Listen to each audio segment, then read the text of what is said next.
तो चलिए शुरू करते हैं। इट्टा चोरी করে হ্যাঁ ইটটা চুরি করে তো কমে শিব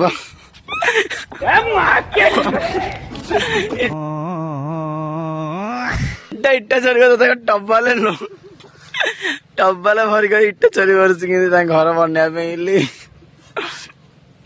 ଏମିତି ଗୋଟେ ଗୋଟେ କରିକିରି ଅଧା ଟ୍ରିପ୍ ନେଇଗଲାଣି ପରେ ଯାହା ଲାଗୁଛି। ହଁ ଇଟା ଚୋରି କରିବାରେ ହେଲେ କହିଲେ ହେଲେ କେତେ ବେଲ ଜିଆଳା କେମିତି ବାନ୍ଧୁଛି ଆହୁରି